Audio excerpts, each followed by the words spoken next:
And okay, so we'll start with the altruistic motivation. All mother sentient beings, especially those enemies who hate me, obstructors who harm me, and those who create obstacles on my path to liberation and omniscience, may they experience happiness, be separated from suffering, and swiftly I will establish them in the state of unsurpassed, perfect, complete, and precious Buddhahood. All mother sentient beings, especially those enemies who hate me, obstructors who harm me, and those who create obstacles on my path to liberation and omniscience. May they experience happiness, be separated from suffering, and swiftly I will establish them in the state of unsurpassed, perfect, complete, and precious Buddhahood.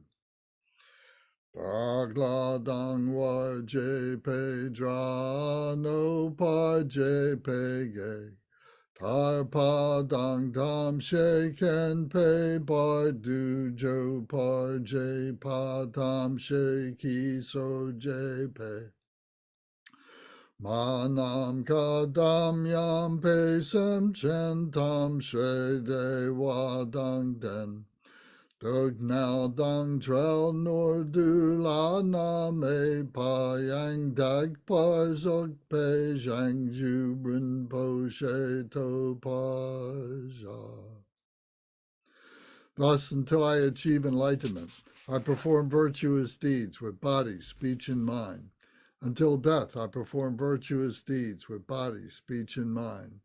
From now until this time tomorrow, I perform virtuous deeds with body, speech, and mind. Deshe du sang ma ge yi bar du lu na yi sam ge wa la ko. Ma she bar du lu na yi sam ge wa la ko.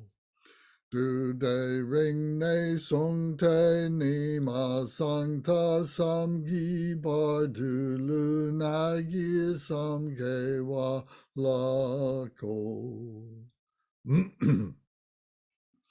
We take refuge in the kind root Lama and lineage Lamas.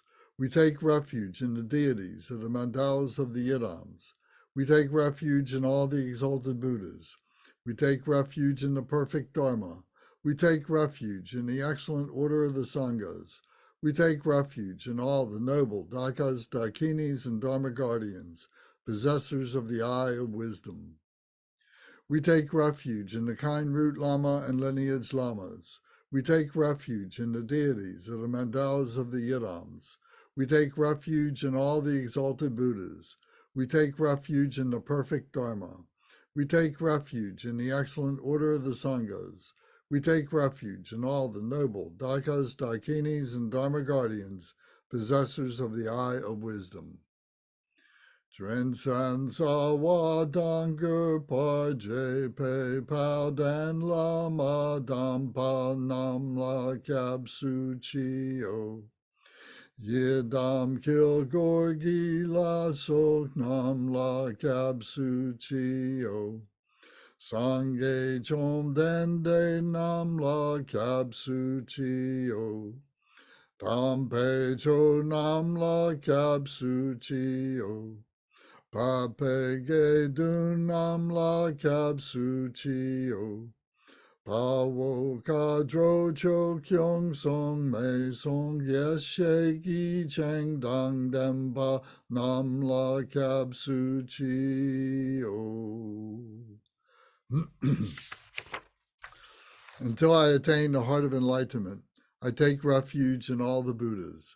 I take refuge in the Dharma, and likewise in the assembly of the Bodhisattvas. As the previous Buddhas embraced the enlightened mind and progressed on the Bodhisattva's path, I too, for the benefit of all sentient beings, give birth to bodhicitta and apply myself to accomplish the stages of the path. Until I attain the heart of enlightenment, I take refuge in all the Buddhas. I take refuge in the Dharma, and likewise in the assembly of the Bodhisattvas. As the previous Buddhas embraced the enlightened mind and progressed on the Bodhisattva's path, I too, for the benefit of all sentient beings, give birth to bodhicitta, and apply myself to accomplish the stages of the path.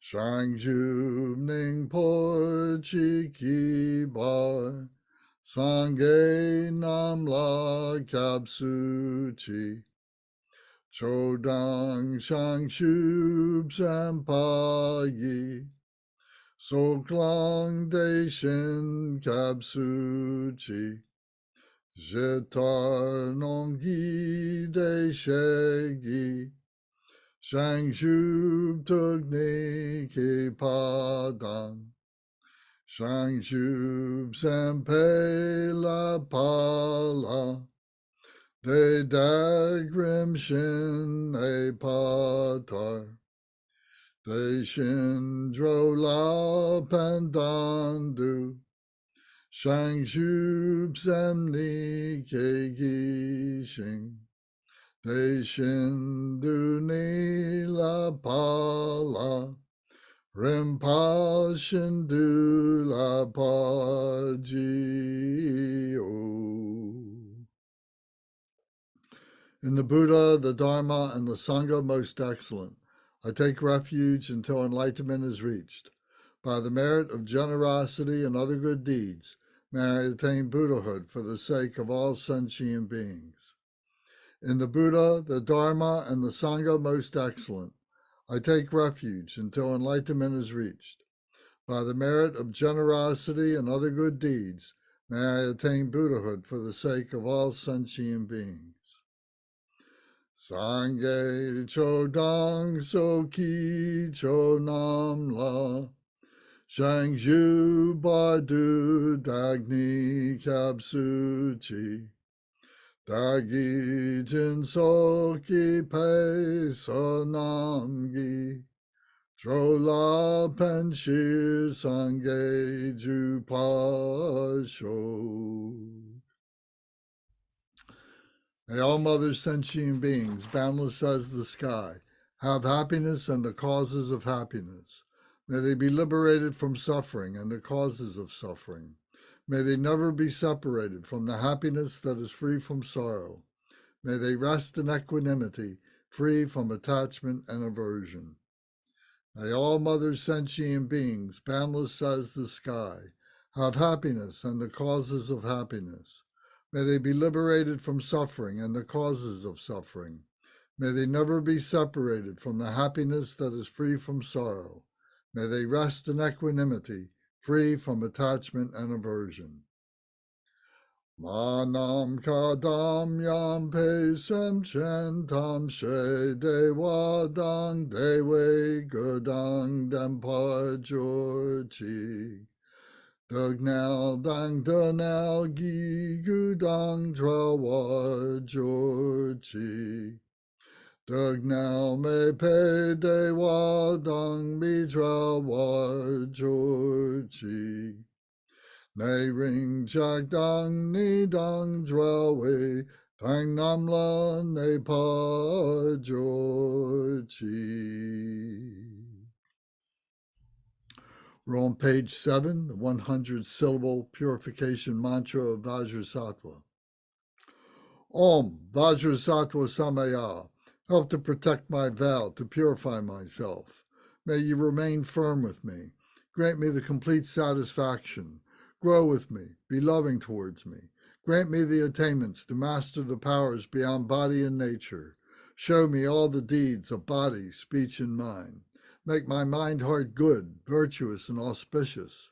Revel in the bliss of the four joys, O Blessed One, who embodies the essence within me. Do not abandon me. Grant me the realization of the indestructible nature. Make me one with you. Thus I signify my unity with non-duality. Ah. Om Vajrasattva Samaya Manupalaya Vajrasattva Tenopa Dristadredo Me Bhava Sutto Kayo Me Bhava Supo Kayo Me Bhava Anuraktu Me Bhava Sarasiddhi Me Prayatsa Sara Karma Sitsa Me Sitsan Shriya Kuruhum Ha ha ha ha ho Bhagavan Saratada Gata Bajra Mame Munsa Bajri Bhava Maha Samaya Satwaha Om Bajra Sattva Samaya Manupalaya Bajra Sattva Tenapa Justa Dredo Me Bhava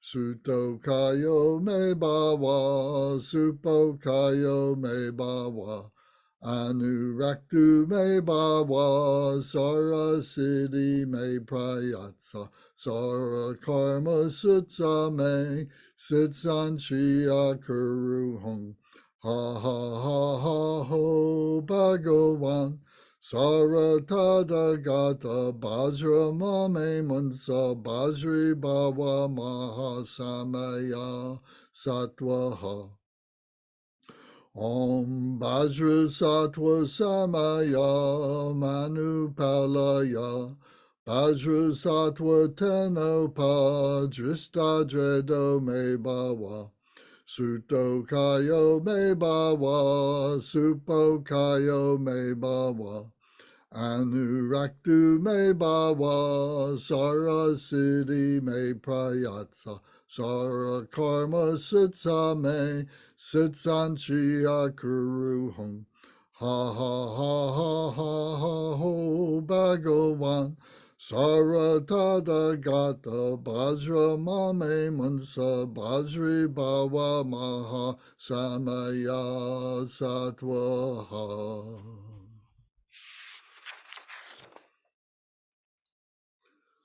The Saragati Mati requested sutra.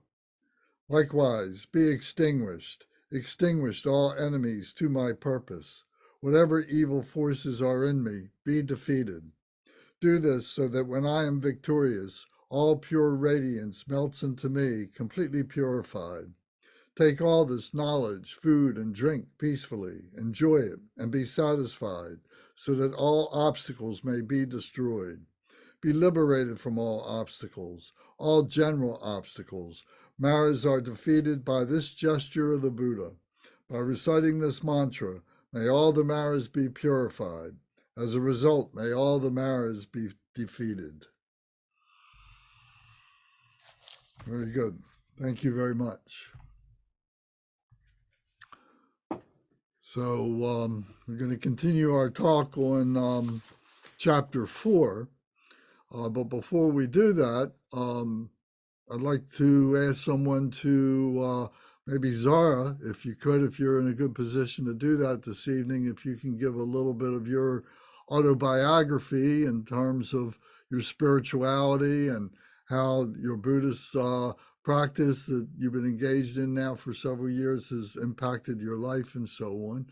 And if anybody has any questions or comments that you'd like to raise before we start our discussion tonight, please bring them up as well. So Zara, are you able, can you talk about that this evening?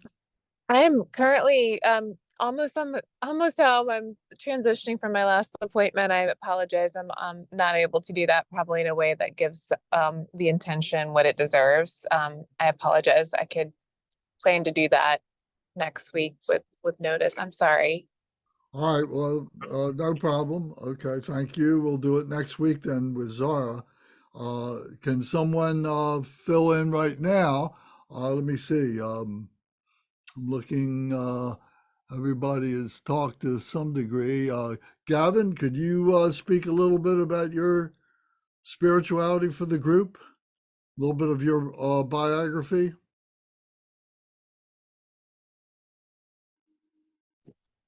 Sure. A short autobiography would be good. Sure. So what brought me to being spiritual is, I guess I was born under a spiritual sign, and my numerology is a 7, which is highly spiritual. And I've been living a spiritual life. I was exposed to Buddhism when I was in college. I took some Buddhism courses, and I've always appreciated the mindfulness and to learn about the life of Buddha and the teachings of the Dharma. And it wasn't, it was last year or the year before that my cousin Zara, my beautiful cousin, she introduced Karina and I to attending Lance's courses, and that brought me here. But there's several other instances in my life that I've been drawn to spirituality, and Lance says autobiography. There's two moments in my life that have defined my life, and through wanting to know more about spirituality, and I would say that being present at the United States Pentagon at 9/11, 2001 terrorist attacks, and watching what I saw kind of have brought me out of body at that moment. And I've been through a lot of like trauma because of what I witnessed, and kind of what was covered up. And so, as a result, I've lived a life questioning, and that brought me to questioning myself and where I've been. I found myself living in Paradise, California, and Paradise is this spiritual city that many religious doctrines speak of. Even the movie Dune, or that book Dune, they talk about the planet Arrakis and making a paradise out of Arrakis. So paradise is this strange word, and I found myself living there and knowing more about paradise and how it's a city, it's like a spiritual destination. This is all something I learned before the city was destroyed by fire, November 8th, 2018. And after that, I just started questioning more about the reality of spirituality and of the masters that have come before us to help the living teach those that need to know more about how to be in tune with their own spirit. And thankfully, I did find Lance through my cousin. So I really appreciate having the time to learn here about the Dharma, and to know more about the life of Buddha, and to follow in the paths of the Bodhisattvas. I appreciate your time. Thank you very much, Gavin. Does anybody have any questions or comments about for Gavin? The city or town paradise that he's speaking about was Paradise, California. It was burned out, 2 years ago? Yeah, right before COVID. And, the way I saw it was kind of like it was written out of the Bible's book of Revelations. And the Revelations book says when the gates of paradise are burned, a plague will spread the earth. And we were kind of beat down with the thing they called COVID. I could see, right? I started to see the spiritual path that all have the opportunity to initiate through our own spiritual sovereignty as it is. Very good. Thank you.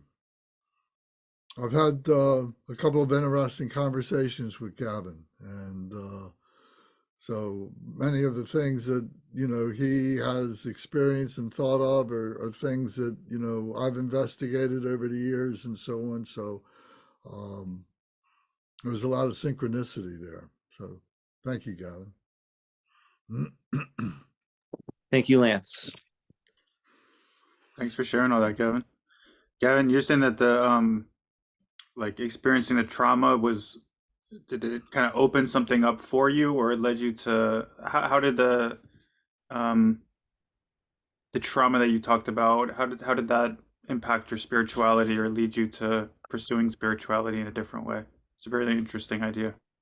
That's a good question.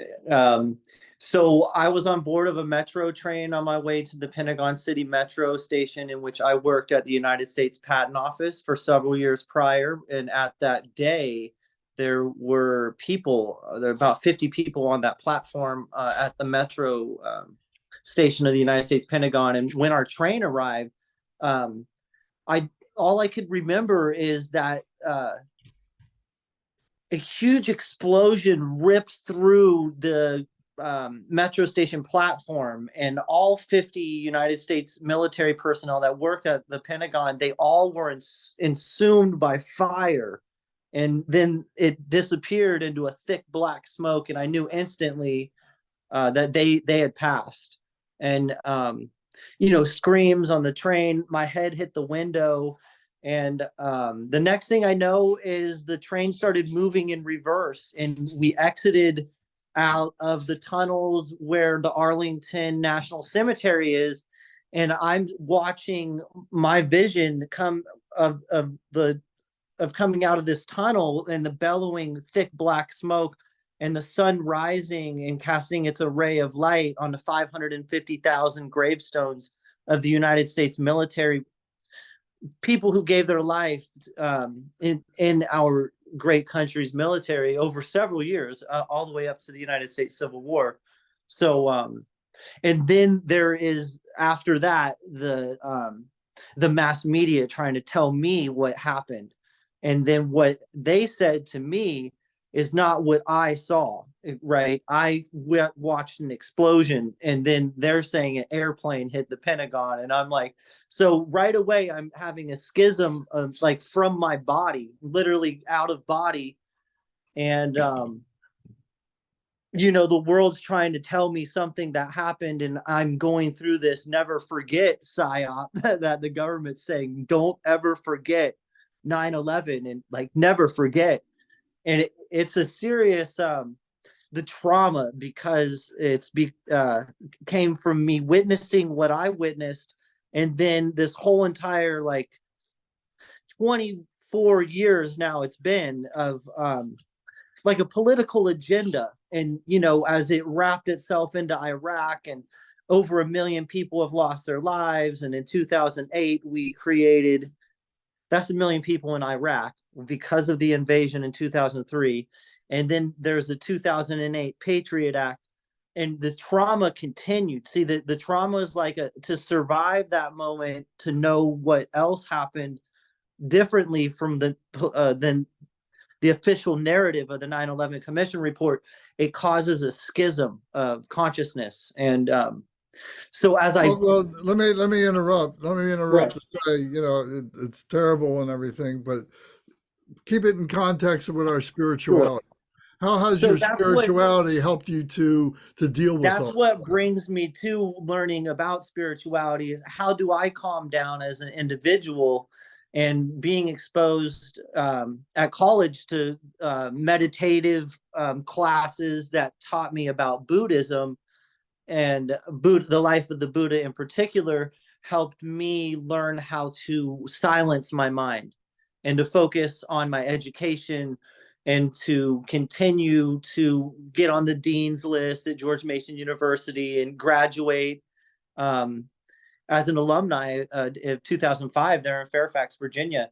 Afterwards, that schism is always in my body. It's like, so I had to continue down the path of a spiritual individual, just someone who needed to know more about myself, because only through myself could I find resolve. Why did I have to be one of the thousands of people to see these things? I don't know. And I question, do I have karma that accumulated in past lives that brought me to these moments, so I could initiate myself spiritually to calm down my mind? And over the years, I found myself, like I said, at Paradise, and doing a spiritual job, like being a gardener, and gardening and planting plants and tending the soil brought me great pleasure out of the mind. So I also learned how to make art, and I've been creating art and making through my hands, like a spiritual person, to create out of nothing art. It seems to help me always find that the transmutation of trauma, when I can not focus on those events of the past, but focus on creating wonderful things like here's one of my pieces of art. It's a Egyptian scarab. It's That's made awesome. out of crystals and metals, and it's called organite. And I found myself in Egypt after paradise was destroyed by fire, and that's where some of my dreams to create ancient cultures, artistic creations into a 21st century medium using crystals, and for a 21st century audience, crystals, metals, and the polyurethane resin, all three of those combined is kind of like the Trinity for me. You know, in the Christian doctrine, they talk about the Trinity. And so using crystals and metal to create the piezoelectric conductivity of the energy within the crystal, and to capsulate in that crystal into a form like an Egyptian scarab of immortality, it helps me bring forth something that's spiritual through my mind into reality in the 21st century. So I Yeah, find resolve from that trauma by creating art. that's awesome, man. Yeah, thank you so much for sharing all that. And I think kind of in the spirit of the the text we were looking at, things being a gateway. I know in my experience as well, which is very different than your experience, but suffering was a big gateway to me to finding the Dharma and spirituality, and looking for the truth, and the transmutation, I think you had put it, is a very beautiful Yeah. way of putting things. So I'm very happy you're here, and thank you for sharing that. Thank you, Matthew. Appreciate you guys, and thank you for listening. Thank you. Does anybody else have any question or comment for Gavin?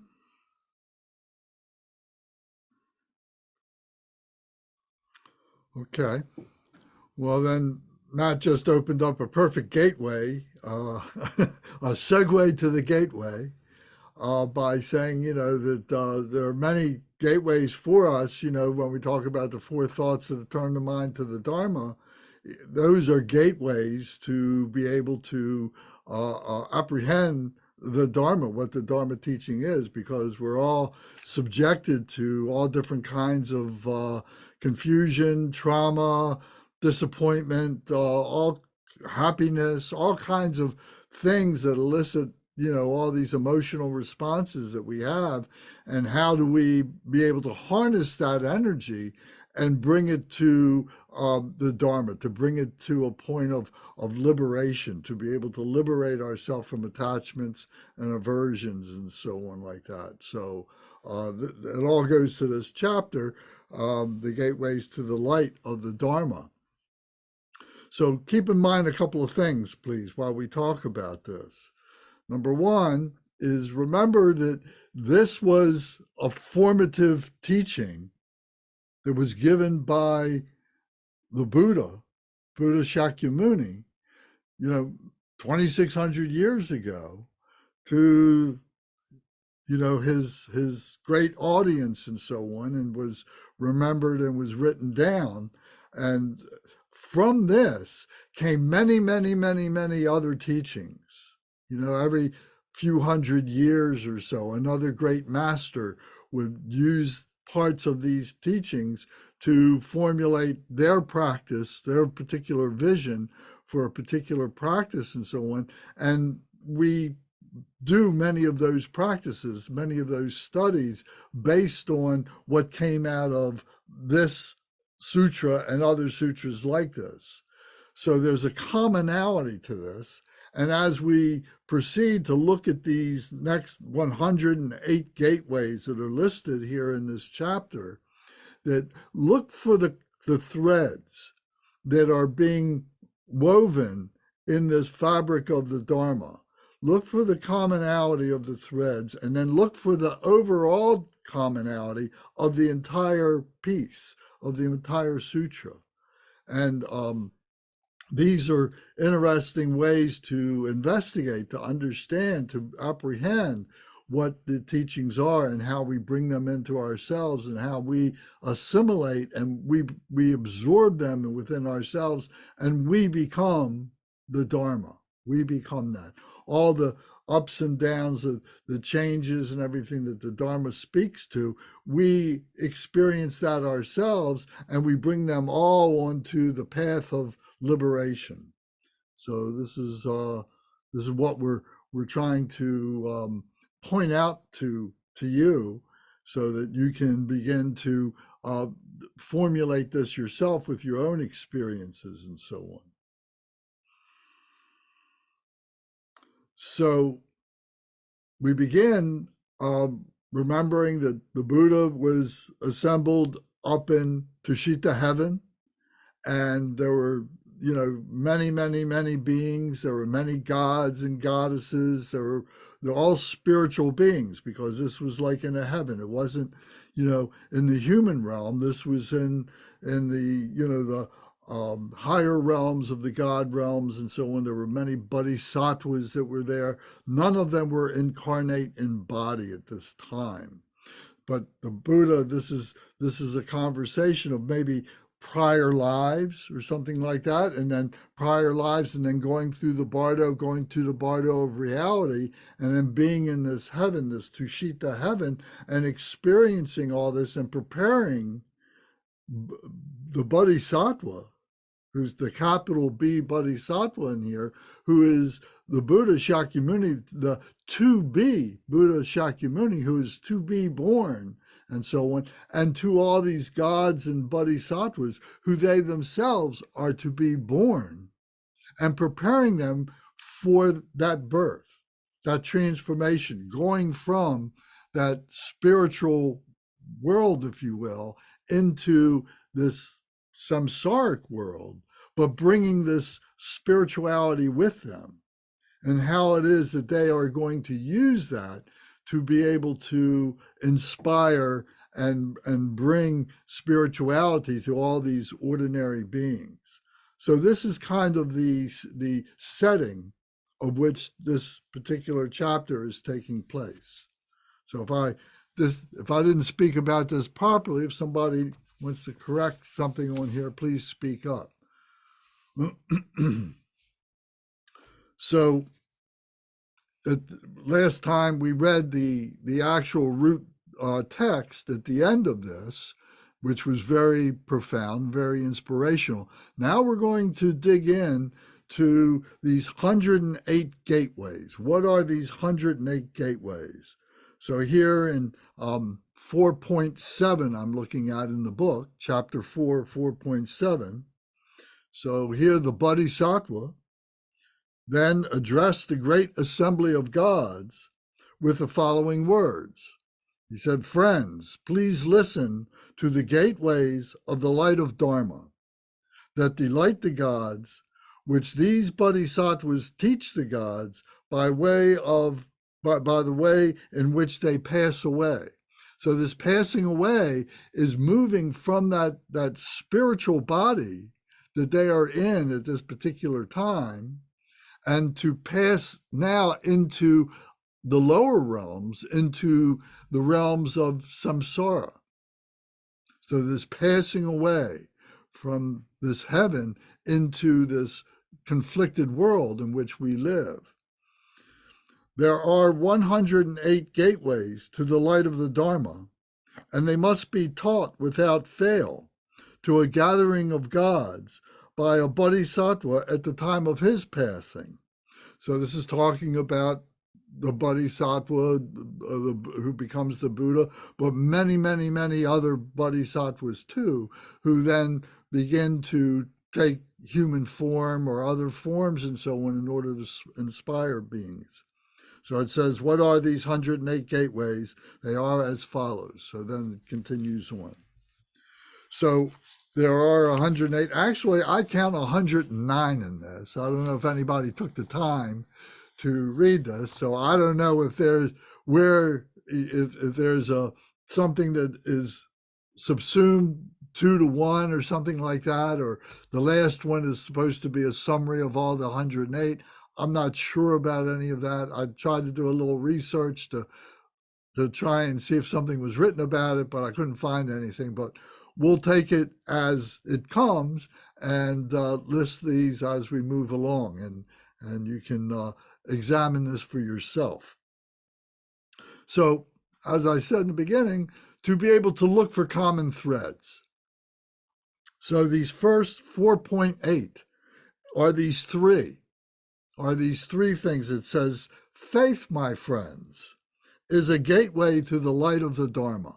So the Dharma is the speech of the Buddha, which is another way of saying the intellectualization of Buddha Shakyamuni's realizations of what it is to be a human being, of what it is to be spiritual, is what it is to be able to experience this at all different levels, all at the same time, and maybe going through it in stages, but be able to bring that together in a cohesive format of a system, a structure that ordinary beings like us can follow and can adapt to our own lives and so on. So this is the Dharma. And the light of the Dharma is like coming into ignorance. And the ignorance is like complete darkness. There's no light at all. It's just black.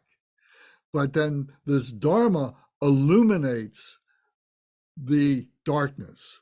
The Dharma becomes radiant, and as it becomes radiant, it is bringing out light, and then it lands on all these objects within this field of this radiance, and they become luminous. We're able to see them. We're able to intellectualize. We're able to see our mind for what it is and be able to use the mind in order to be able to liberate ourselves. This is a gift of being a human being. So he says, faith, my friends, is a gateway to the light of the Dharma, forthwith it is one mind is unshakable. That the faith of the mind, or faith with one's mind, is unshakable. To realize that we have this mind, we may not understand it completely yet. We're just getting introduced to, what this mind is. And through these 108 gateways, we'll be able to see a little bit more of that. We've talked about this before, in other sessions and so on. So understanding what this mind is very important, and its unshakable essence of what it is what we as human beings have to work with. This is our primary tool, is our mind, and understanding that. But the mind is empty. Has emptiness.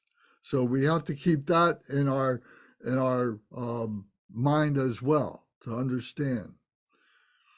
So faith is one of these 4 ripenings. So these 4 ripenings that we're about to talk about at 4.8, we have to ripen our faith. We have to allow our faith, whatever it is, to come into us. Say, I don't know exactly what this is, but I have this yearning. I have this faith that I'm going to be able to understand this, that I'm going to be able to bring light to this, that I'm going to be able to work with this. I have faith that I'm going to do it. So it's not something concrete. Faith, you can't hand somebody faith. They have to cultivate this within themselves. So this is one of the 4 ripenings of ripening faith, to allow our faith to work for us. The second one is inspiration. It says, inspiration is a gateway to the light of the Dharma, for with it, the mind is divested of impurities.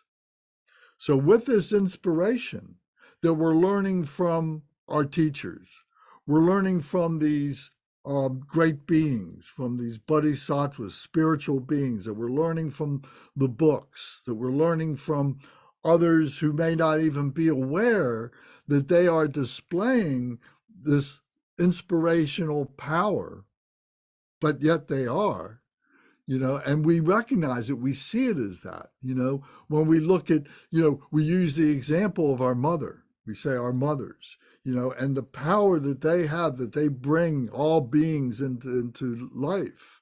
We all come from mothers, and that we look at all beings as being our mother. And this is how we're able to overcome our negativity, how we're overcome our ignorance, overcome our hatred, our desire, our jealousies, and our greed by thinking of all beings as our mother. And we would not want to foist those emotions on our mothers. So we look at all beings as being our mothers. So this inspiration of the mother is one example of how we divest ourselves, that we move away from, we give up, we divest in those impurities. I'm going to stop doing those negative things. I'm going to stop those defilements. I'm going to cut myself off from doing them any longer. I'm just going to stop at some point. I just finally stop. We work at it a little bit until finally we say, all I got to do now is just stop doing it. I've gone through all the logistical, or rather all the logical issues about all these thoughts that I have, all these issues. I've intellectualized them, to nothingness, but still they come up. I just got to stop doing it. I got to stop my habitual tendencies from doing these things. So the inspiration that is the cause for this, to divest our impurities. The next one is supreme joy. The joy that we have within ourselves is a gateway to the light of the Dharma, for with it, the body becomes extremely pliable. When we have joy, when we have happiness of having this body, when we feel good, we don't have any pain, we can walk around, we can run, we can do all the things that we want to do as if we were 10 years old or something, as a child. And we're completely pliable. You tell me something, and it may be the first time I'm hearing it, but I'm not going to discount it. I'm going to take it in, and I'm going to say, oh, well, this is part of what it is to be alive. This is what it is, part of what it is to be a human being. As we get older, we start shutting things off. Oh, you got to prove that to me or something. But when we're young, when we're 10 years old, we'll take in everything and we'll look at everything. So this supreme joy of being youthful like that is a ripening, to allow ourselves to ripen in the light of that supreme joy. And then the next one is on the next page, is the contentment, the ripening of contentment. It says, contentment is a gateway to the light of the Dharma, for with it, the mind becomes pure. With this contentment, the mind becomes pure. So how do we do that? That's a really good question. How do we find this contentment in the midst of all this chaotic surroundings, this chaotic life that we are in the midst of, and so on? But we find this contentment, this peace of mind, however shallow it may be at this point, how fragile it may be at this time, but we can find contentment that comes from the faith, that comes from the inspiration, that comes from the joy, and find that if I apply that, if I develop those, if I allow that to ripen, my contentment ripens, and I begin to have the resources, or the resource of my experience to be able to take in all this and reevaluate everything, to look at everything, take it apart, put it back together again, and find out what are the impurities. What do I not need? What do I think that I have brought into my life that I got to have? But then by this process of this ripening, I take everything apart and I find out, well, there are things here that I thought were really important. I don't need those. I may have needed them before because my ego was dictating everything for me. But now my ego is being controlled. And now I don't need those things. And I'm looking just for the purity. What is it to be a pure human being?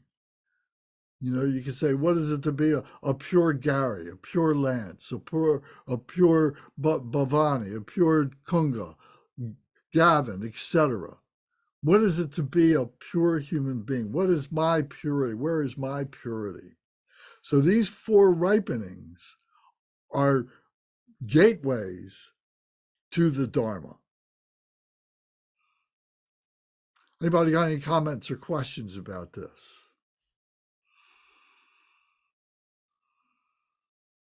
I was thinking that there's 108, but you had said there's 109, and it made me think about the 108 beads, the mandala beads, and isn't the 109th is the The guru bead. yeah, that bead, whatever that Guru bead is, bead. the Well, guru maybe bead. so. Maybe so. And maybe that last one, the one that's the 109th, and we'll get to that eventually, is the empowerment. So maybe so. That's one way of looking at it. You might be right. Interesting. Yes. Any other observations?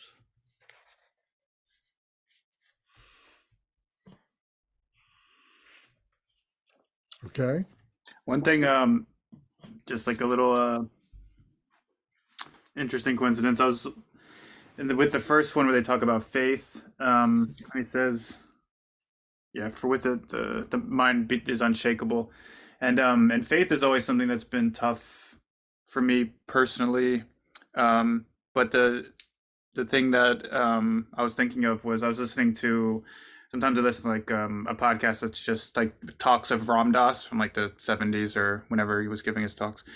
And before he was coming back to America, his guru had asked him, what do you want? What's the one thing you want that I could give you? And then he thought about it for many weeks. And then he said the thing that he said he wanted was to not lose faith that it was possible for someone to be enlightened, faith about the path and everything. So I found that to be really impactful, and that's what it was making me think of when you were talking about it. That's good. Yeah. Let me ask you this. Is there a intellectual faith? Is there a heart faith? Is there a spiritual faith? Is there something that goes beyond the rationale that the brain uses, the logic that the brain uses? Is there something in the heart center that dictates our faith? And Alex has his hand up. Yeah, I think so.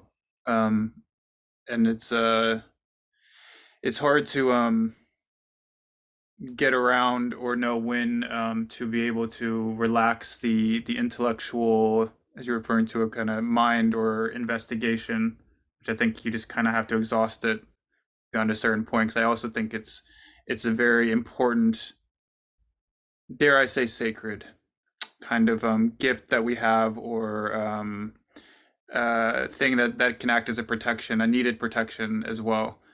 I feel because there's a lot of ways we can become just confused or taken advantage of, or all kinds of things. But for me, I'll let you go, Alex. I tend, I think, maybe just be a bit more paranoid or intellectualized or something. No, that's very good. Thank you. Alex? Yeah, I was wanting to just share personally that when I was beginning to study Buddhism, strangely, like faith was not the reason why I came to Buddhism. But later I recognized that, well, you do need it. But one of the, just like maybe for others, that I think one of the beauties of Buddhism, it doesn't require faith. And what I value it for is there is a lot of things like you sort of can prove to yourself without relying on faith. But I think as a gateway, just to start the process, faith is of course great thing to have. And there is of course the many different stories that been told. Like for example, one of them is some I forgot exactly who it was, but one of the lineage masters, I think he brought his mother a relic from India, but and the mother was praying on those relics and achieved high state of mind and enlightenment. And then actually these were not relics; these were just teeth of the dog that he found on the way, and he didn't want to disappoint his mother because he was promising her to bring something from India. And that story struck to me as oh yes, faith. Even some maybe a blind faith temporarily, but it is an important factor, and it really can help us a lot. Thank you. Yes, there's a famous story about that, and what Alex was saying, that, there was this dog's tooth, and the woman, he gave it to his mother, and she thought it was a relic of the Buddha or a great Lama, and prayed on it, used it as a mindfulness object that gave her great insight, and but it was actually a dog's tooth. So it wasn't the object that was the important thing. It was her process in being able to develop, to cultivate the one-pointed mindfulness that led her to that peace of mind. So yes, thank you. Yeah, so we talk about faith. We talk about the yearning faith, the trusting faith, and the clear faith. The yearning faith is that we have something within ourselves that tells us we can know this, we can do this. There is something that we are part of, and I want to know what it is. Then the trusting in, well, here is this teacher, here is this book, here is this group of people who are talking about this very thing, and I'm going to trust them to have them explain this to me or lead me to it so I can understand it. And then there's the clear faith, when all of a sudden we see that is true. We're seeing the essence of the truth of that there really is this transformative, transcendence of our ordinary being, and we see this reality of clarity and so on, this clear faith. So faith is very important. Thank you for reminding about those three things. It's good to have that. Yes, thank you. And I have more question on next one, but I'll let other people say. All right, Bernie wanted to say something. Okay, yeah, I want to say something because it seems that faith is a big issue for a lot of people. And I've heard this before. The word that's translated as faith is Shraddha in Sanskrit, I believe. I don't remember what it is in Tibetan, but it's sometimes translated differently as confidence. And the way I understand it is that we're engaged in a process, we're on a path. And there's always the doubt that when you begin the path, is this going to take me where I need to go? So your mind wavers and it doesn't, when you don't have confidence, and it's easy to give up what you're doing because it's work. It takes work to meditate every day. It takes work to study. And without that confidence, you just don't keep up the practice. So it's necessary to have confidence in what you're doing in order to continue doing it. But that sort of thing is not blind. We're not saying, oh, we've got no idea whether it works or not. We've got the example of the great teachers before us who practiced in the same way and achieved results. And we've got the example of the Buddha. We know just by looking at their example that this sort of practice actually works, and there are living examples today.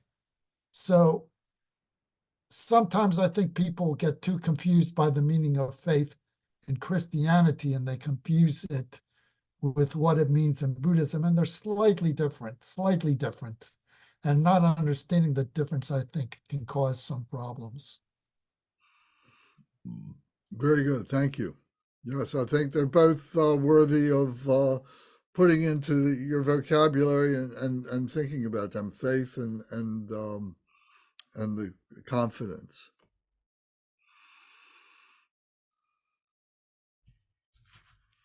Okay. Well, unless somebody else has something to add to these first four, these ripenings.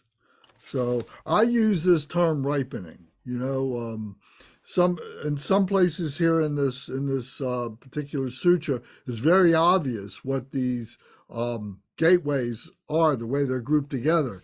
Some of them it's not so obvious, but I gave this a term of the four ripenings. So you may have your own.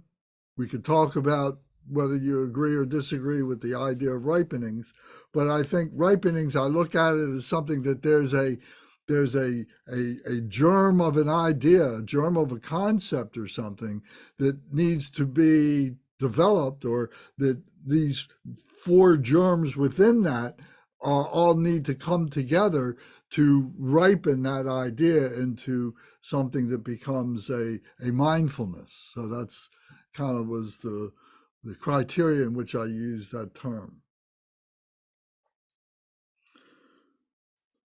One of the things that, generally one of the things that I've learned is you can have your own vision with this. It's important to do that. It's important to be able to use the text as guides, but also for you to be able to kind of ruminate in that and kind of experiment with that in your own mind and your own life and so on. And I think that's how we, take things apart and put them back together again. There's no reason why you can't do that. It's not rigid. You need to be able to see how it fits in, in your life and so on. So you have permission to do that. So the next one is 4.9. So these are the 10 virtues.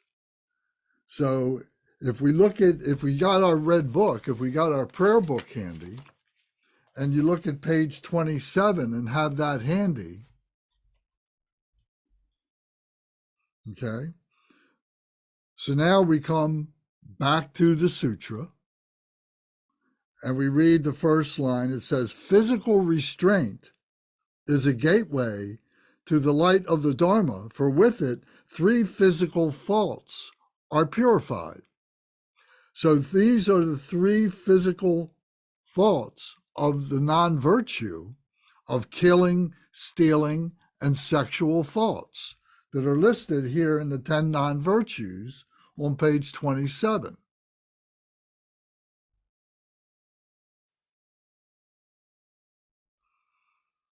So we've talked about this several different times, in the past year.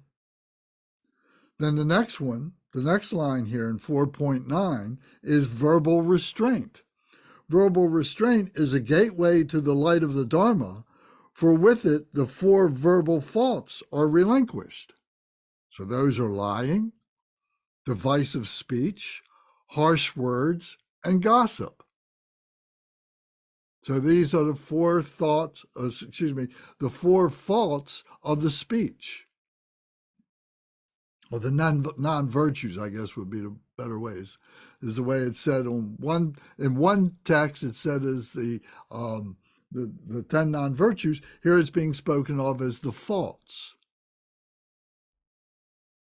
Then the next line says, mental restraint is a gateway to the light of the Dharma, for with it covetousness, malice, and misguided views are abandoned. So these are the three of the mind. These are the three non-virtues of the mind. So these are the 10 virtues and the 10 non-virtues interlinked with each other. And as you see on page 27, that in the left-hand column are the 10 non-virtues, and in the right-hand column are the 10 virtues, which is a way of taking that same statement, that same situation, and being able to turn it around and being able to neutralize that non-virtue into a virtue. So each one of those is being done here one by one.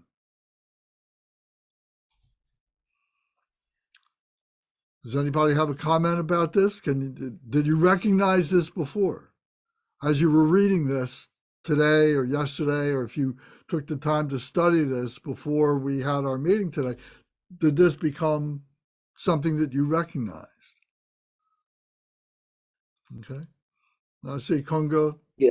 Thank you, Lance. I never made connection. Okay. Yeah. So throughout this whole thing, there are all these connections. Remember, I said that this sutra became the formation of so many other practices and teachings that came after this. I had to pull out the jewel ornament of liberation for several. I think a lot of the jewel ornament of liberation is, it's like, oh, the aggregates, then you have to look at the aggregates. And then, so no, I didn't catch the 10 non-virtues, but, and then the 6 paramitas are just sitting there and a whole bunch of bodhisattva practices. That's right. Yes. So that's why we're spending the time on the sutras and pointing this out, because with the simplicity and the clarity that comes from the sutras, we're seeing that we are of the lineage of the Buddha.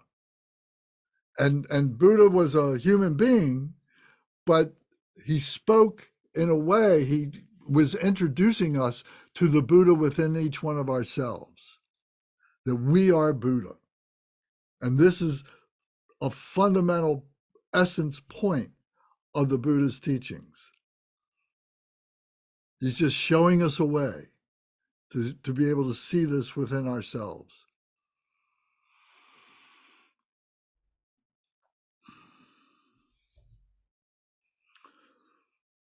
Okay. Any other comments, questions? We'll go to 410. So 410, I listed here as the 6 recollections. And what's a recollection but a remembrance? If I can bring those two words together, I recollect, I remember something. So here are 6 recollections.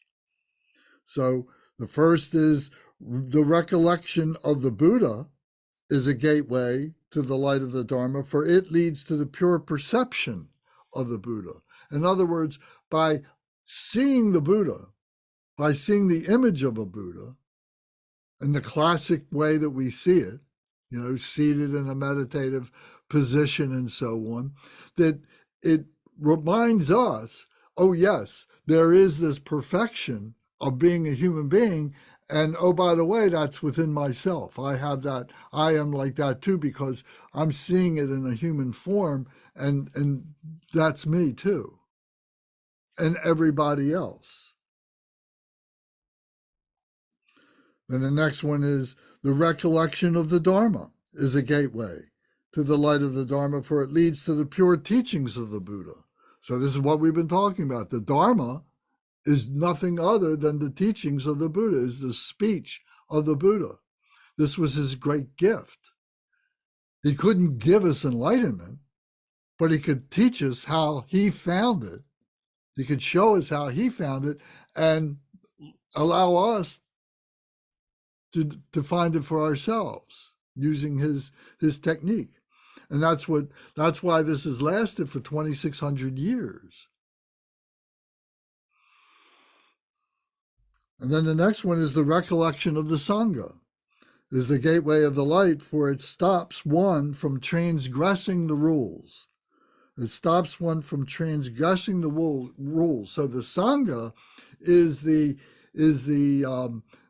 those who are on the path, the noble Sangha, the 8 great bodhisattvas, who are on the path and saying, well, this is what it is to be a human being. And by the way, here is the highest level of what it is at 8 different points, 8 different levels of being a human being, the highest level of being a pure human being that we can be. And if we maintain those levels, then being able to effortlessly move into the level of becoming Buddha is very easy.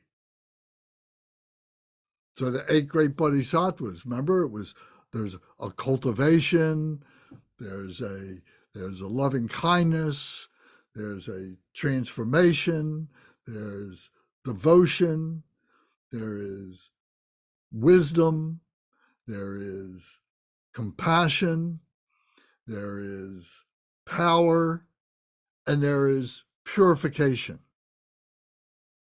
So if we look at each one of those one at a time, and then putting them all together and everything, those are the 8 great bodhisattvas, which are speaking to these 8 great qualities of being a pure human being, a complete human being.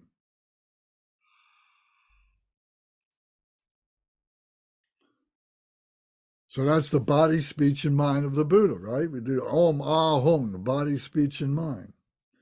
Then the next 2, it says the recollection of giving is a gateway to the light of the Dharma, for it leads one to let go of all the material things.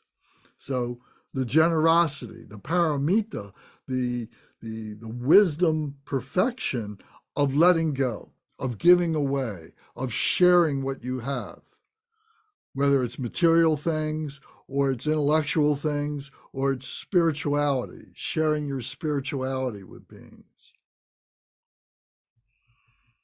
And the next one is the recollection of discipline is a gateway to the light of the Dharma, for it leads to the fulfillment of aspirations. So this discipline, if we're holding on to our defilements, if we're holding on to our attachments and aversions and the greediness and all of that, instead of being able to discipline ourselves, to be able to say, well, I have to draw some lines here in order that I don't fall into the traps of that desire, into the traps of that hatred, into the traps of the delusion and so on like that, that is going to lead me to the fulfillment of my aspirations. And my aspiration is to be enlightened, is to be free, is to be liberated, is to be happy, is to be good. That's my aspiration. Or whatever aspirations you may have that speak to those things. But but not to have the aspiration that I want to have a new car every year, or the aspiration that I got to have a house here and a house there and a house down at the beach and all this. These don't lead to that kind of peace of mind. So these 2 that I just read, the recollection of giving and the recollection of discipline, are the first 2 of the paramitas, of the prajna paramitas, the perfection of wisdom. So then the next one is the recollection of the divine, is a gateway to the light of Dharma, for it leads to a vast mindset, this idea of the divine, the idea of the holy, the idea of the sacred. You know, maybe you could say the idea of the religious, that there is this religiosity or whatever, you know, that there is something that we are part of that is beyond being a human being. Being a human being just automatically stains it. And because a human being in its raw form is impure. But if we can elevate ourselves, if we can purify ourselves to that holiness, to that level of divinity, and see that within ourselves, and see that all of this is a display of that divinity. And we've been the ones who have been misinterpreting all of this and using it for all kinds of manipulative kinds of reasons to satisfy our ego, to enable ourselves and our families, our groups, and so on to do that, to be able to use it for the sake of the ego. But there is a divinity there, and that we need to be able to rethink our assimilation of these things into the divine holy plane, that level of thinking in that way, the recollection of the divine, for it leads to a vast mindset. It gives you a whole different view with your mind, not just your eyes, not just what you hear, but with your mind, not just with the intellectual mind that is processing your senses, but also the heart mind. You know, sometimes nowadays I've gotten older, when I watch some movies sometimes, and there's something that, some heartfelt thing that comes onto the screen from a film I'm watching or documentary or something, I begin to weep. I begin to cry. I never did that. You know, but my mindset has changed, and I can see, you know, I can see the divinity in all these things. I can see the love. I can see the compassion, and it comes out as the tears of Avalokiteshvara. You know, seeing the suffering, the causes of the suffering, and also having the ability to be able to implement the method to be able to overcome that suffering, or to be able to negate, or not to neutralize that suffering. And in that way, we're using the suffering as a means to be able to be a trigger, to be able to inspire us to our higher purpose, to our higher level.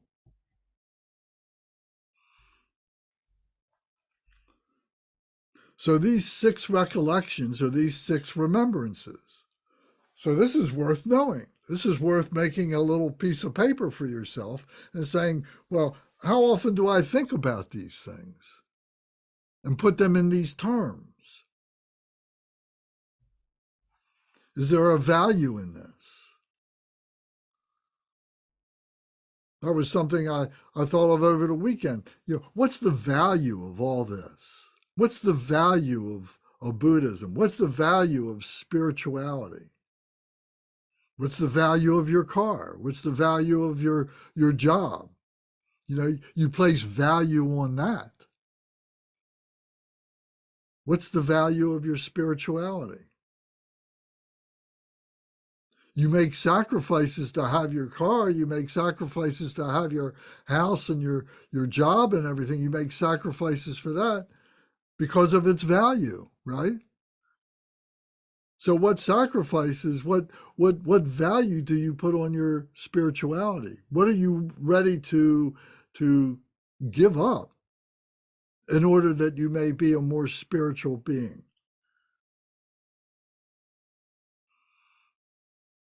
And is it really a giving up, or is it just maybe suspending for a part of time and creating a balance, finding a balance where you can still have that. You can still have the car, you can still have the house, but it doesn't have that value that you might have had placed on it before, because now you have something that you value even more than that. Spirituality.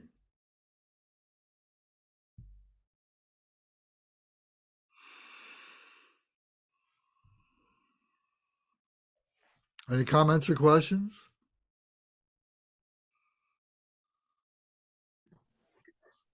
Lance, I think like Kunga, go ahead. I'm sorry. Kunga just turned his microphone on. We'll come back to you, Zara. Go ahead, Kunga. Yeah, and in answer to your question, I guess I would say priceless is the value that I put on my spiritual practice. And I think that as you develop your practice, you start to reevaluate all those things like your car and your house and in your relationships. And your spirituality really feeds into those things and helps you revalue those things as well. So, it's important to have a car if you have a job here in the West and you live in a city where you don't have good mass transportation. So that becomes a value for that vehicle. And that's the most important part of the vehicle, is that it's dependable and it gets you where you need to go and it gets you there safely. And it's that becomes overwhelming value for it versus, something that looks nice or something that's sporty or something that makes you look cool. Those things don't become as important. And I think with your house and your spouse and all that, you kind of reevaluate them all with your spiritual practice in mind, and then you develop a deeper meaning, I guess, for all those things. It's not that you need to give them up or balance them with your spiritual life. Your spiritual life just permeates them all. So your spirituality is just informing all those relationships. All those relationships are a way for you to practice your spirituality. Thank you. Thank you. Zara? Yeah, I was just going to make just more of a general comment about, I think one of the things that's been important, and as I'm connecting, as you're talking to us, is having clarity on like personal responsibility and social responsibility, and going back to like faith and dedication, like some of the comments that Bernie was making. Like, I think like you have to have clarity coming into that relative to the work on the Dharma is I think that's a fundamental that I've found relative to just my pathway is getting super clear, almost like on a personal mission statement, but my personal Dharma, like little d, and my social Dharma, and spending time with, just even without the Buddhism, like what is my purpose and passion, and then how does Buddhism provide and augment and supplement me being fulfilled in that way to give fully and completely and authentically. I don't know if that resonates with anyone, but that is one way for me that's helped. So another way of saying it, would you say that the Buddhism or spirituality in general, but Buddhism specifically, permeates all of that? Oh yeah, for sure. And like the stuff on the divine, I feel like that's such a personal like journey for people to get to the point where they can understand what that actually means. Like you've said it to us multiple times. It could be different names, Krishna, God, Allah, whatever. Like really understanding that beyond a conceptual component is a lot of work. Like thinking about what that means, because then you realize everybody is actually the same. Once you realize you're throwing trash on the ground or you hit someone else's car, like it all like sort of like it bombards your brain and it can shut you down quickly, which is why you need a spiritual guide. you need a Lance in your life to help you translate like what's happening, because it can be very overwhelming if you don't have your Sangha to help you work through it. So Yep. In the beginning, that's true, but after a while, it assimilates you. That becomes who you are. That becomes, yep. Absolutely, I would agree. Thank you, and thank you for this. Thank you. Okay. Anybody else have a thought? I think it's a really important topic, and what everyone's saying is definitely resonates with me. And it seems like there's kind of a certain natural falling off, kind of like Kunga was talking about, as practice develops, of how you define yourself and what you engage in or not, or what you're getting or not, and noticing some of that happens. And I think for myself, I don't know if this is the case for other people, but of needing to continue to or to grow, or requiring like a certain sense of courage as well, to like just own it, that this is what I want to be like, this is what I want my life to be like as well.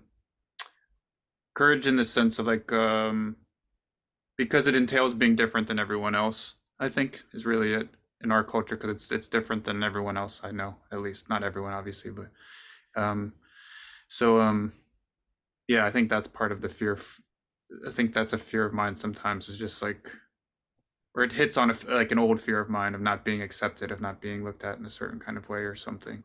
So I think for me, I've been thinking about that some too, of just needing like a bit more courage, I think, at times, to just step out and just own that yes, this is what I'm about, and this is like, something like that.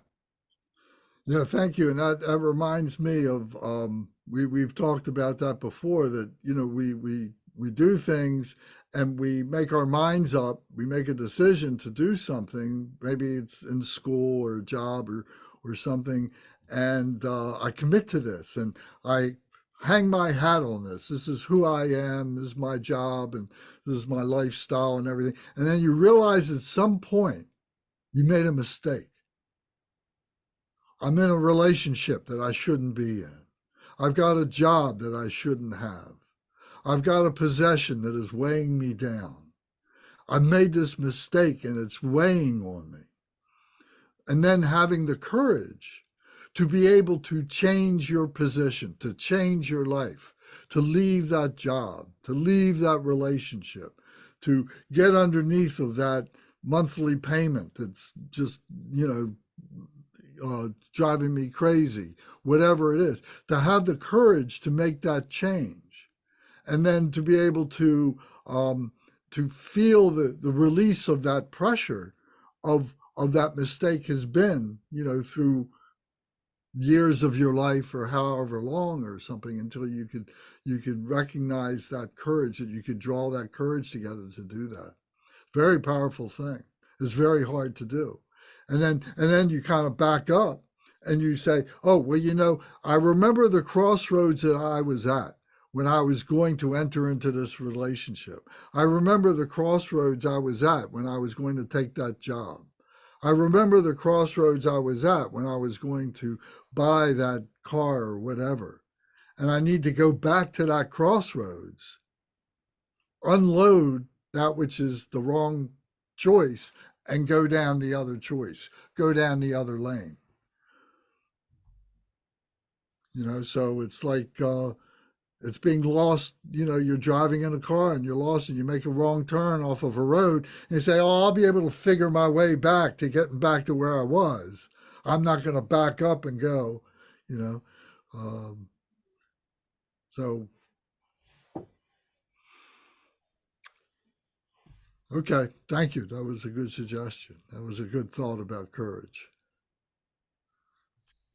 Lance, did I get you right that by divinity here, like in a broad I'm sorry, sense? say that again, because you're breaking up a little bit, Alex. All right. Say it again. Where'd he go? I guess he. So yeah, here. Sorry. I'm stopping my camera, hoping it's a little bit better. All right. So by divinity, in a very broad sense, what do we mean here? Do I get it right that this is something that's beyond the material world? So if even if something is good for us, but kind of on a higher level, we realize, maybe too much food is not really that good, or too much possession don't do me much service. Is that what we mean, or is there something more that I'm missing? And there may be like different cultural connotations, like I don't know what we mean in Christianity, like coming back to different cultural and religious connotations of words. Well, I don't And then know. another Go ahead. and I don't know, maybe that is explained in reference number 32 that's mentioned in the end. I don't know, were you able to look it up somehow? Like, what was that about, the 32 32? in What's square 30? brackets? I'm sorry, what's 32? At the end of the sentence, there is something in Oh. square brackets. Yeah, that's a reference to another text, I think. Bernie might know the answer to that. Yeah, I kind of couldn't find what is that about. Yeah, this is something that goes through a lot of these translations. Bernie, do you know the answer to that question? We're talking at the line just before 4.11.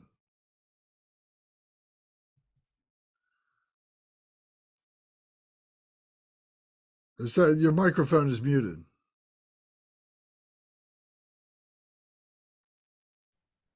Equanimity is the light, gateway to the light of the Dharma, 411. Yeah, What's the key? no, but right above that is the sentence that says recollection of the divine. Or recollection of the divine. That's And then at the end of 429. that sentence, it's got a 32 in brackets. Generally, when you put a number in brackets, it's I don't know. In this book, it might mean a footnote. Is there a footnote? No, it's not a footnote. It's a reference to another book or something like that. I thought maybe. Generally, when they put numbers like that and they're not footnotes, they're a reference to the page number in the original text. Oh, well, maybe so. So it's so that people who want to follow in the original text can associate Okay. the text with the two. Okay, so that's Well, generally what these that's things good. mean. Okay. But That's good. I don't know that for sure. That's just my assumption. So. All right. All right. To answer the other part that Alex was talking about, divine, and I think that, look it up in a few dictionaries and see what the dictionaries have to say. I was using, I suggested the divine would be synonymous with sacred or holy, something like that. That there was a sense of a holiness, there was a sense of divinity, there's a sense of sacredness to this whole study of spirituality. That's how I relate it. Maybe somebody else has other words that they can use.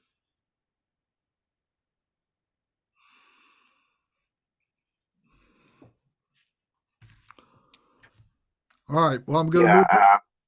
Go ahead. I was just wondering if somebody like knew, you know, like specific Sanskrit word or Ah, Dharma language ah. that refers to that word that maybe Well, I points would have. out specific meaning. Well, But for that, I'll have to bring out the dictionaries. but the dictionary, if we don't have the original text in Sanskrit or how it was written, it would be hard to match, I guess. That's okay. Because like divinity, like divination, oftentimes like divination is like connecting to spirits, to something immaterial. So I mean, do I get it right? So it's basically recognizing that there is something beyond the material, physical nature of things. Well, I don't know. Bernie, do you have an answer for that? I agree with Alex, because there's the divination is kind of like prophecy, and then there's the divining rods that people use to find water or minerals under the ground. They use, and they're finding the minerals in the water with two copper rods, and it seems to be through the nature of the divine that a human can locate water underground by using divining rods. And then there's intuition and insight, like, oh, I have an aha moment and I caught a glimpse of the divine, which is a non-material, the information is in the air and it's coming into one's assumption. That would be like divine divination through prophecy as well. All right. Well, I don't think we've got a firm answer here, but it might be something to look into. Yeah, it would really be nice to know what the original Sanskrit or Tibetan was, if you're going to give an opinion on that. It might just be a peculiar translation by the translator that he used the word divine there. I don't know. You don't really run across the word divine. Well, you do, but you're generally discussing the God realms and things like that. And there's the idea of the divine eye and the divine ear, but yeah, I really don't know what they're. I have my opinion on it. It's pretty similar to what Lance said. I don't really disagree with anything Lance said. It's the sense of the sacred, but I really can't say with any certainty without knowing the term that they're translating. I could be wrong about this, but to me it seems that the distinction between everything is divine. Divine is not, it's the nature of everything. There is no separation between, this planet and a Buddha field. We're all Buddhas.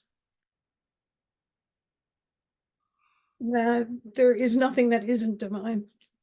So that's just the way I was reading it. Yeah, and I think that's the way we just talked about it.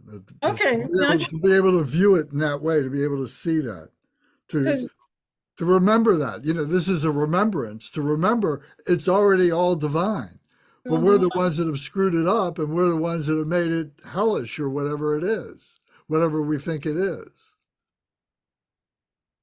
Yeah, but I think they point out that there is something more than like physical eye can see and Well, of course, physical yes. senses can touch. Yeah, of course. Maybe Yeah. just remembering that yeah, there is something above and beyond Right. from what we can register with. Something that penetrates in a way that we cannot recognize. Yeah, like we may have like divine inspiration. We have like vision that come out of the blue, but it feels so real. Right. Yet, it cannot you cannot capture it on YouTube or something. Yeah. All right. Well, let's move on. So, so that was all the 6 recollections. So now comes 4.11. Now these ought to be really familiar to you. Love is a gateway. Compassion is a gateway. Joy is a gateway. Equanimity is a gateway. So what is this stanza all about? What is 4.11 all about?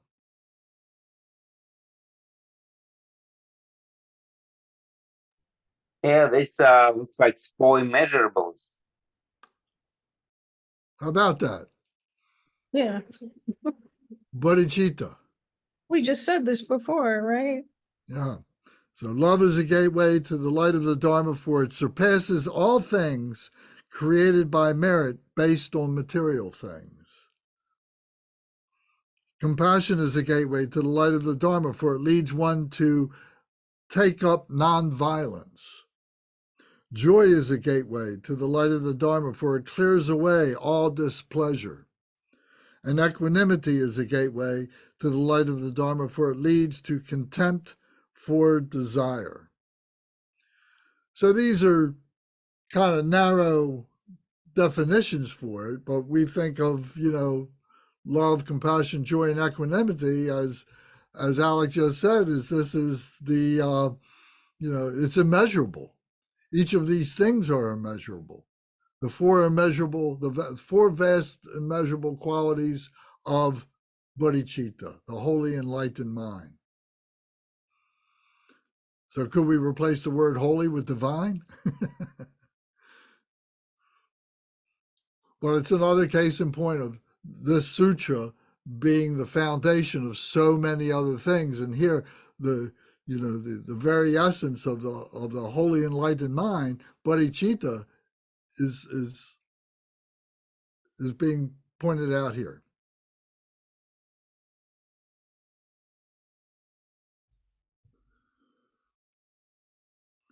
So then the next one is 4.12, and these are the 4 investigations. So I'm just going to read a little bit. It says investigating impermanence, investigating suffering, investigating the absence of a self, and investigating peace are all gateways to the light of the Dharma. So what are these 4? What's another way of saying these 4 investigations?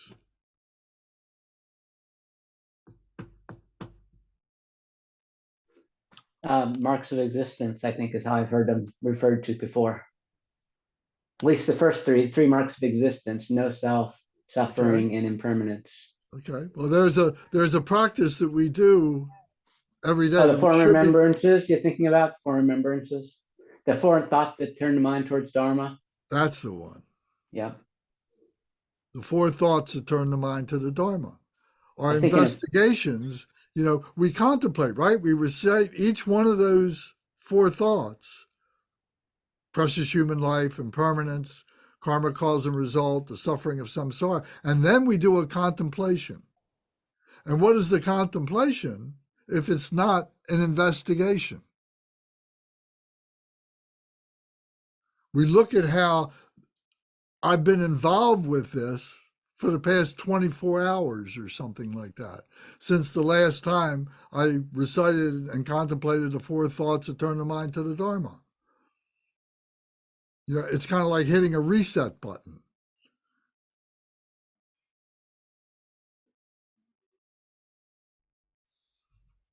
So these 4 investigations, so the way it's translated here, it says, investigating impermanence is a gateway to the light of the Dharma, for it leads to the transcendence of the attachment of the desire, form, and formless realms. So we've talked about that in passing with a number of other things: the desire realm, the form realm, and the formless realms. So the desire realm would be, material objects. The form realm would be our mental activity. And the formless realm would be our spiritual activity, the spiritual body. Then investigating suffering, the next line says, investigating suffering is a gateway to the light of the Dharma, for it leads to the cessation of misguided goals. The cessation of misguided goals. So isn't that another way of saying karma, the causes of karma, and the results of karma? And karma being translated as action. So this is why we suffer, because we take up this karma, we take up this action. And even good action can become suffering. We can have attachment to that good action. Here we are doing this teaching, we're being in this group, we're doing all these things, we're doing good things, but then if we get conceited about it, if we get arrogant about it, then all that turns into suffering. It started out as good intention, good motivation, but because of the attachment to it, it ruined it. It became a fault. That's how happiness can fall into suffering.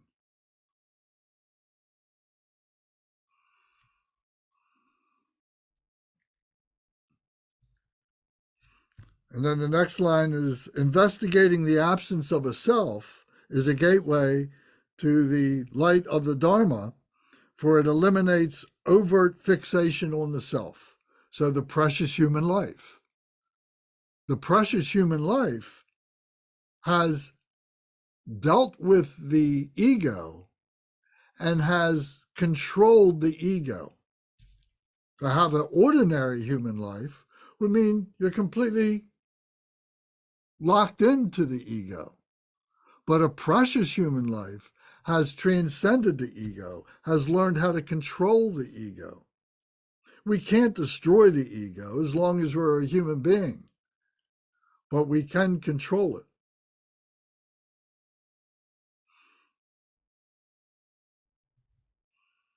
And then the last one is investigating peace as a gateway to the light of Dharma, for it dampens the flames of passion. So these flames of passion would be the suffering of samsara. You know, all the things that we do, all the rationales we do for all these passionate acts that we engage in samsara, all these material things that we want, all these emotional things that we seem to enjoy, is there peace in that? But if we investigate the peace and see that all these acts of emotions, all this samsaric display that we're going through is creating our suffering. And that by resting that, by able to control that, we attain peace. So these 4 investigations would be the 4 thoughts that turn the mind to the Dharma.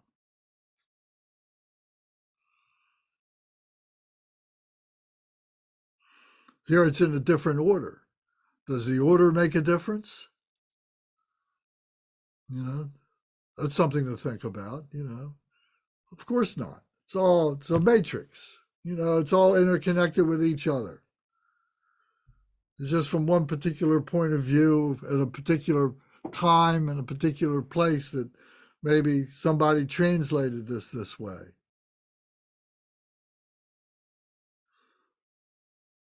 I remember when I first learned the 4 thoughts that turn the mind to the Dharma, I learned that it was precious human life and permanence, then it was karma, cause and result, and then it was the suffering of samsara.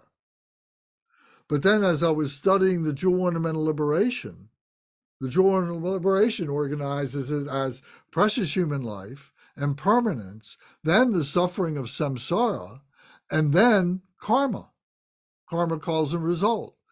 I said, oh my God, I went around for a year. My mind was around, smoke was coming out of my ears.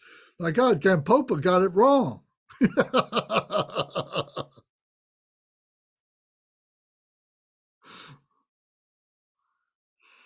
Until I wised up.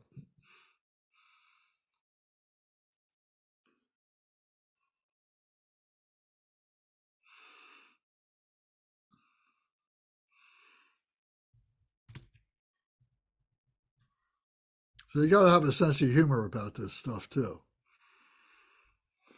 Have a sense of humor about yourself. And maybe one way that's easier to remember, that kind of one goes from the other, kind of flows naturally. But I guess they stand on their own quite well, I think. Yeah, you know. So I've come to appreciate the idea that karma is what causes the suffering. So the karma should be first, and then comes the suffering. But that's a logical rationale.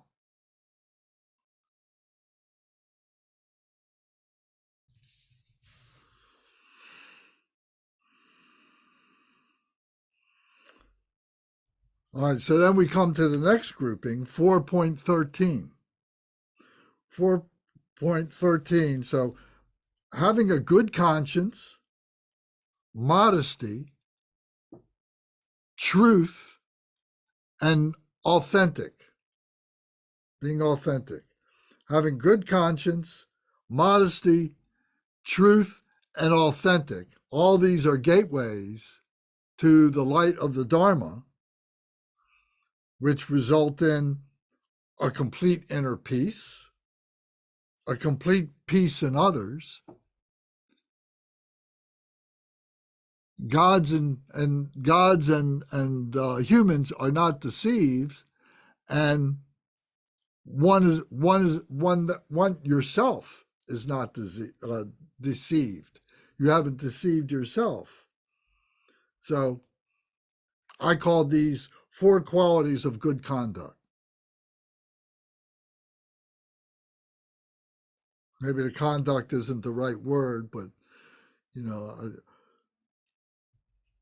so having a good conscience where it brings inner peace. I have a good conscience. What is the conscience? I've thought about this a lot. Well, what is a conscience? Is it that part of your mind, your thinking mind, that helps you to judge virtue, non-virtue? Oh, he has a good conscience. Good virtue, bad virtue. It's an inner voice. An inner voice. Got the angel of truth on one side and the evil angel on the other side telling you, go have a good time. Would this also kind of come into line with the cards you sent us for the virtue and non-virtue, the 10 virtues and non-virtues part of this? Certainly, I think so, yes. Mm-hmm. Yeah. So I think having a good conscience requires you understand morality as well. Yeah. Your personal morality. Yeah. And then I think it goes beyond the conceptual or intellectualization of it. I think it requires spiritual intelligence to have conscience. Like you have to have, goes beyond just intellect. But yeah. And modesty is a gateway to the light of Dharma, for it brings complete peace in others. Modesty. What does that actually mean in a practical way? Like I think of like in like Islam, like where we cover everything, right? You do physical modesty. So what would that be like Yeah. I think in the shrine room, men and women should cover themselves up. And you shouldn't be exposing yourself, to the lamas or to the sangha. You shouldn't wear clothing that is revealing, that is suggestive, sexually suggestive, that is distracting. There should be a sense of modesty that we shouldn't be doing that. It's a self-aggrandizement. It's making a statement. Oh, here I am, isn't it? Well, the word modesty in English has 2 different meanings. The one that Lance just explained. It also means not boasting and not exaggerating your accomplishments. So that's Well, the sure. second sense of modesty, and I don't know which one they're referring to here, but I It could be tend to think it's a second, right? Well, it could be referring to both.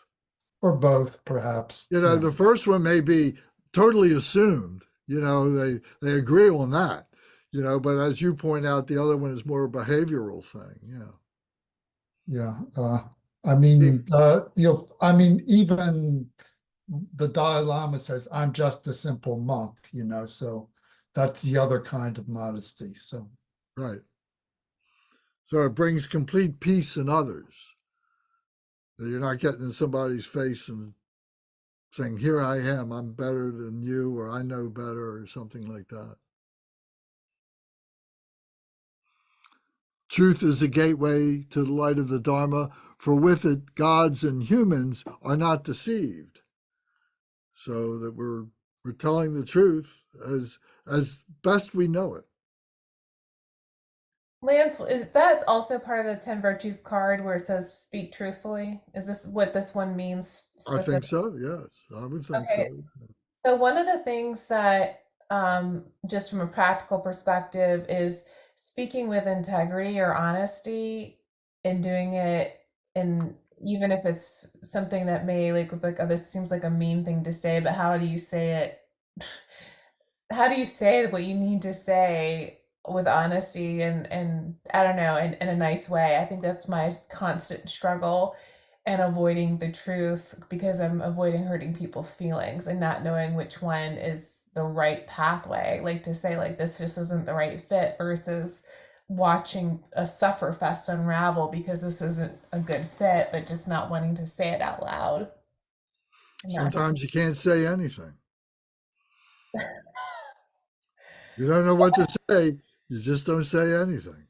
But that lack of action and speaking, like sometimes I think it's better to just deal with that discomfort because you're doing everyone a favor by, however, like I think we're avoiding Well, that something. could be interpreted, can it? Sure, yeah, yeah. However, it's a sufferfest if you're not if there like that goes back to that intuition instinct when something's not right and then not just saying, hey, something's wrong and does anyone else feel this, but avoiding that conversation. Like that inner truth, it's a deeper truth, I guess, more of an abstract truth, I guess, versus I stole something versus I didn't steal something. I don't know.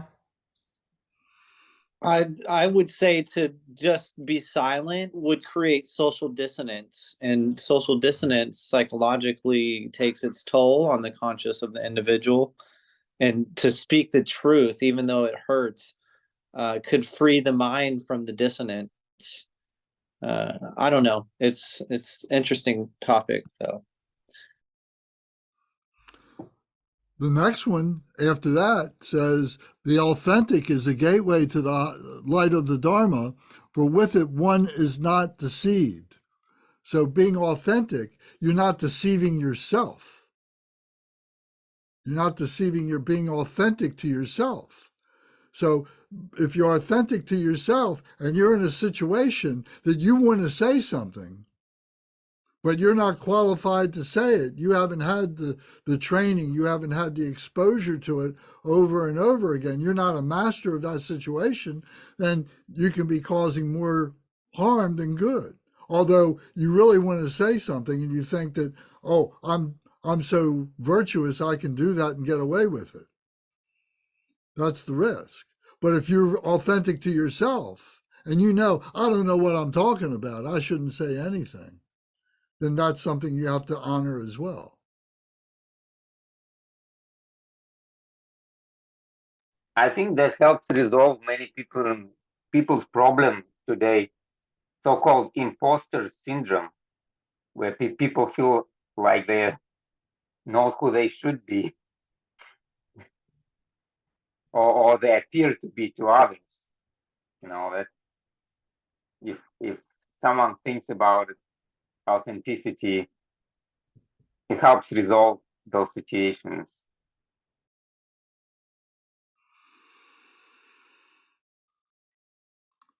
So I called these the four qualities of good conduct. If somebody has a better term for that, I would love to hear it. Right now, I can't think of anything else.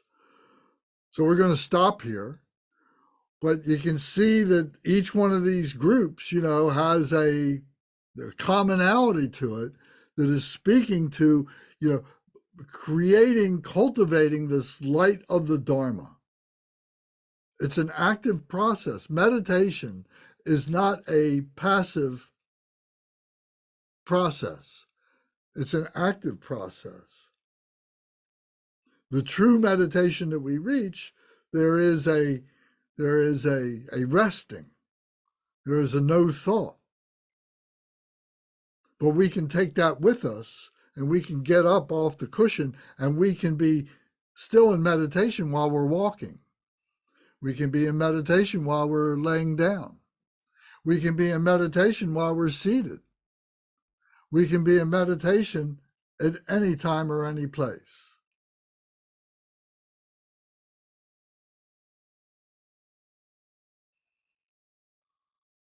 So I'm sorry, Lance, I lost the train of thought. That was in connection to some specific verses here, or like It was just it was a general statement saying that this is what we're recognizing what these gateways are gateways to the light of the Dharma, and that we're becoming conscious of this. We're becoming aware of this, and we're developing a more structure to what we've been learning about the Dharma, as to, well, what does this mean? What does this actually mean? So we're looking at these different groupings to help us to understand that. You know? Yeah, I think it's very helpful that each of statements here is accompanied by like what is its purpose.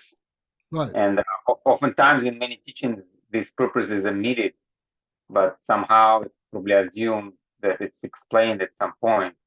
Yeah. And here's another one. And to draw them together in these groupings, to see why are these 4 items together or 6 items together or whatever, how do they work together? And then to be able to see over the broad end of this, you know, the commonality of this whole thing. You know, it's kind of like we have our beads. We got 108 beads here, and then there's the string that the beads are strung on. Is that not a part of the mala beads?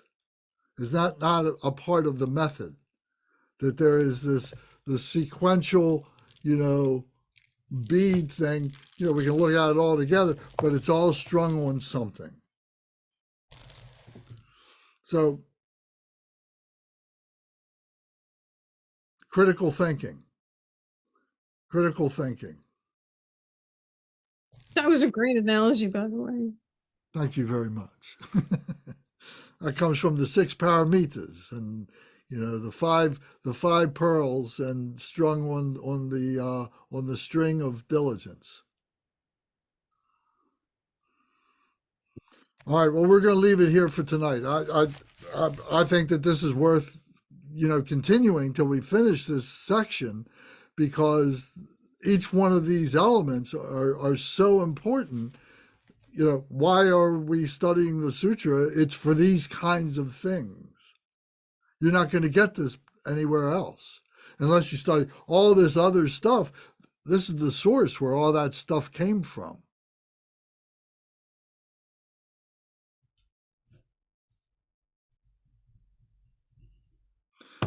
Any other comments or questions before we do our dedications?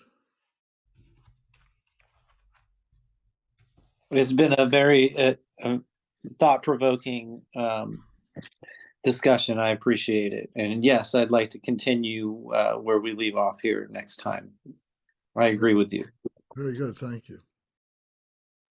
Oh, I was just going to add that it seems that the recollections of Buddha, Dharma, and Sangha is kind of like our objects of refuge that we often repeat. So it's, I mean, that also brings more meaning to like why we're doing that, you know. Well, because it's one of the ways to get to the Dharma. Yeah. Like true meaning of Dharma. Yeah, we're seeing the Dharma matrix.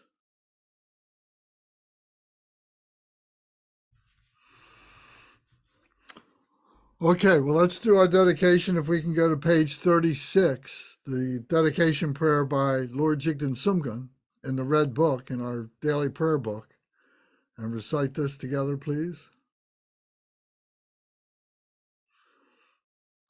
Glorious, holy, venerable, precious kind root and lineage lamas, divine assembly of yidams and assemblies of Buddhas, Bodhisattvas, Yogins, Yoginis, and Dakinis, dwelling in the 10 directions, please hear my prayer. May the virtues collected in the 3 times, by myself and all sentient beings in samsara and nirvana, in the innate word of virtue, may not result in the 8 worldly concerns, the 4 causes of samsara, or rebirth as a Sravaka or Pratyeka Buddha. May all mother sentient beings, especially those enemies who hate me and mine, obstructors who harm, misleading Mars and the hordes of demons, experience happiness, be separated from suffering, and swiftly attain unsurpassed, perfect, complete, and precious Buddhahood. By the power of this vast root of virtue, may I benefit all beings through my body, speech, and mind. May the afflictions of desire, hatred, ignorance, arrogance, and jealousy not arise in my mind. May attachment to fame, reputation, wealth, honor, and concern for this life not arise for even a moment. May my mind stream be moistened by loving kindness, compassion, and bodhicitta, and through that, may I become a spiritual master with good qualities equal to the infinity of space.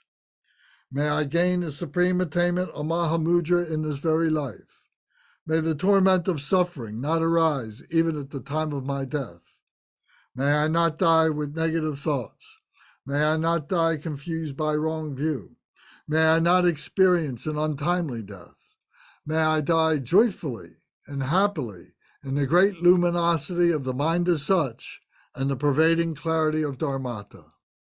May I, in any case, gain the supreme attainment of Mahamudra at the time of death or in the bardo. Om, Ah, Hong. Om, Ah, Hong. Om, Ah, Hong. May my body, speech, and mind become inseparable with the body, speech, and mind of all the enlightened ones for the benefit of all sentient beings. Thank you all very much. Thank you, everyone. Thank you, Lance.